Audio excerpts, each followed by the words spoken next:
Before we start the video, I want to make something clear because no one's going to pay attention if I don't say it right off the bat.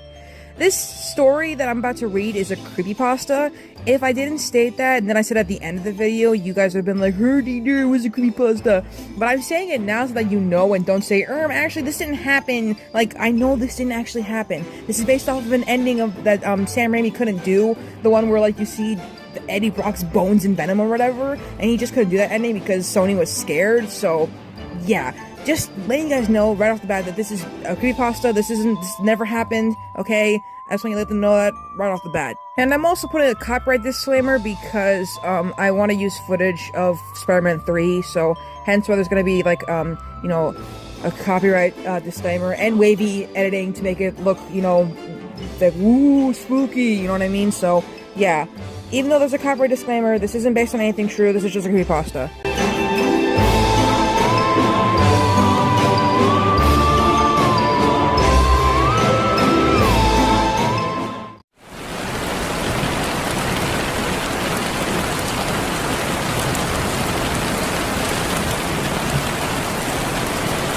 I will remember this day, and I will remember it for the rest of my life. So, I was 7 at the time, maybe 8, and my parents won tickets to see a screen testing of Spider-Man 3, and they won 3 tickets. Ironic since the film is literally called Spider-Man 3. Anyway, being the Spider-Man fanboy at the time, and since I loved the first 2 Raimi Spider-Man movies, I said I wanted to go too. Originally they were going to bring my sister, but since she doesn't like Spider-Man, they decided to bring me. So, we got into our car and drove to the theaters. I still remember the smell of the salted popcorn, and the look of the giant Spider-Man 3 poster on the wall. After a few pictures of me standing at the poster, we ordered some popcorn and a Coke to share between us, and so we got into the room expecting to have a great time.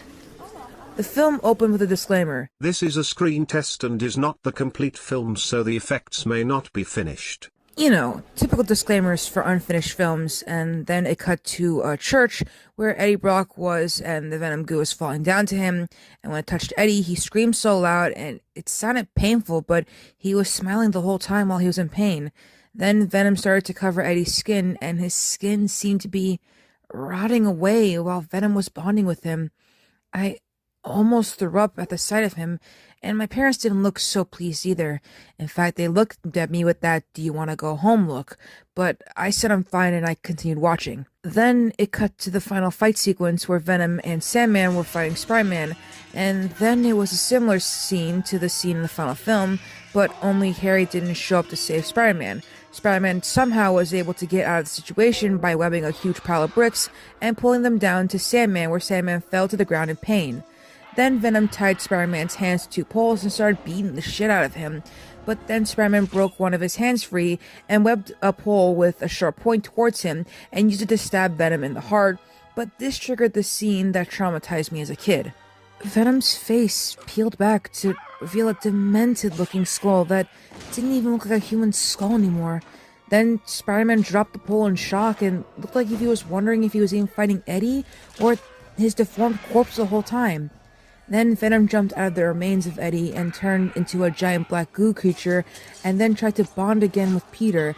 And Venom was pulling his skin, and Peter, thinking fast, saw some metal rods and webbed them and pulled them down, which stabbed into Eddie's remains, but also triggered a high-frequency sound wave that annoyed the entire audience watching this film, but that killed Venom. And so the movie ended with me in tears and one of the people in the audience yelling, "What the fuck did I just watch?"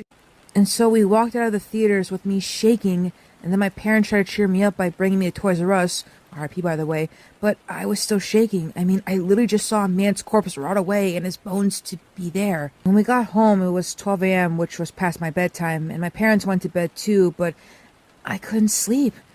I was still so scared, and when I did eventually fall asleep, I had a nightmare where Venom broke into my window and was chasing me. I tried to run to my parents, but when I got into their room, they were dead, and then Venom ate me alive. To this day, I still think about that day, but I don't get any nightmares anymore. I am still a bit scared to even watch the final cut of Spider-Man 3, but now the scene has lost media, and to be honest, I'm glad that it is.